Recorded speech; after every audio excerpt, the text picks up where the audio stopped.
My parents warned me not to look out the window at night. I just discovered the horrifying reason why. Ever since I was a baby, my parents always told me, don't look out the window at night. I always asked them why. They would just shrug it off with a creepy smile. As I grew older, I stopped questioning it, but I just never could have guessed the horrifying secrets my parents were hiding. Everyone in my town also followed this weird tradition, so I thought it was normal. That was until I went to college and noticed that none of the other kids were like this. So during Christmas, when I went to my parents' house, I remember them telling me not to look out the window. I gave them a smile and a small chuckle before telling them I wouldn't. However, curiosity struck me the moment they left the room. As I lay in the dark, I came to a decision. I was going to look out the window. Just as my hand came to the sheer white curtain of the guest room, I paused. My mind flashed to that one time when I was 12. My parents were talking in the kitchen. I was home with the flu and was about to make my way to the sink for some water, but I stopped at the doorway. I hid behind the wall, peeking my head out from the doorway just an inch. My mother was crying and my father was holding her and rocking. That poor little girl. I feel horrible for this woman, whispered my mother. My father just nodded and continued holding her. I went back to my room after that. Several hours later, my dad came up to my room with several pieces of wood and boarded up my windows. What are you doing that for, Dad? I asked him. Oh, it's nothing. Just safety reasons, he replied. I learned at school the next day that a little girl was found dead the previous morning, the window broken and curtains torn. I snapped back to the present. My hand drew back from the curtain. I shook my head, cursing myself for being so weird. What was the worst that could happen? It was just a window. It couldn't hurt me, right? As I reached my hand out, my instinct was telling me to stop. My gut twisted as I reached nearer and nearer. Just as I touched the curtain, a painful howl came from the forest surrounding the house. I flinched back, decided to just lay down and try to get some sleep. Not how hard it was to get sleep in my hometown. Every night, coyotes howled for hours everywhere in town. Or at least I thought they were just coyotes. The next night, I woke up in a cold sweat. I glanced over at the alarm clock next to my bed. Midnight. I groaned inside the bed. A low growling sound from outside of my bedroom door. I thought back to last night and decided that I had made up my mind to argue. I thrusted my arm towards the curtain and pulled back hard, almost ripping it away from the rod. I flattened myself against the wall next to the bed frame before I put one arm in front of the window. I immediately regretted my decision as I heard claws clacking up the house. I flung myself out of bed, tumbling on the floor.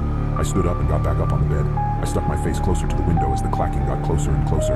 It suddenly stopped for a second before the most terrifying creature popped up from outside, emitting a horrible shriek as it did so. I can never forget its face, the way the hollow eyes oozed some kind of black substance, like tar, and the way its lips were pulled back into a gruesome grin. The teeth blood-stained and razor-sharp. It looked like it had 4 limbs, its front 2 slamming on the glass and pounding. As I was frozen in front of the window in terror, my parents burst into the room. My father held a shotgun. He marched up to my bed and yanked me away from the window. He pointed his shotgun at the creature, shooting a bullet at it. Then he scrambled away, leaving the window almost completely shattered. Damn it, son, it was a simple task. Just don't become a window. How hard is that? My dad shouted at me. I wasn't processing the words. I was sitting on the floor, arms and legs splayed everywhere in utter shock. My mother ran to the bedroom door. She had tears in her eyes. Is everyone all right? Yeah, we're fine. We still got to get that creepy ass monster. Nathan, get up. We got some work to do, my dad said. I got up as soon as I could.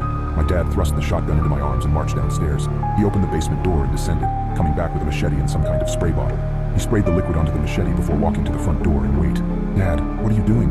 I asked, confused. I was just traumatized, and now my dad is waiting at the door, machete in hand like he was about to kill someone. Instead of a response, my dad just hushed me. The house was quiet for several seconds before a loud banging and howling came at the front door. We heard a rip, and we knew the screen door was no more. The wood of the interior door started to splinter, and I took a few steps backward. My dad glared at me. Nathan, now is not the time for this. Point the goddamn gun and get ready to shoot. I aimed the gun at the door, trying to find the spot where the howling was coming from. The door was strong, but it wasn't indestructible. The creature burst through the door, and I pulled the trigger in a moment of terrified panic. My dad knelt down and brought his machete down on the abomination's head. The howling ceased, and my mom rushed forward with a tarp to cover the spot where the door was destroyed. Honey, are you okay? My mom asked me the second time down. She came up to me and kissed my cheeks, as if to make sure I was still there. She went over to my dad and did the same. We're okay. Both of you, get in the basement. I gotta clean this up. I asked. Basement? Why the basement? Everything was going by at the speed of light, and I couldn't help but question everything that was happening at the moment. Let's just get in the basement. Your father needs to clean up, my mom said, grabbing my arm and pulling me to the basement. We sat on the couch down there for what seemed like hours before my dad came in and put the machete up. He sat on the chair in front of us with an exhausted sigh. The 3 of us sat in silence for a few minutes. In that time span, my brain was able to come up with a coherent sentence. Dad, what was that thing? He just looked up at me, eyes dark, and said, Where do you think that howling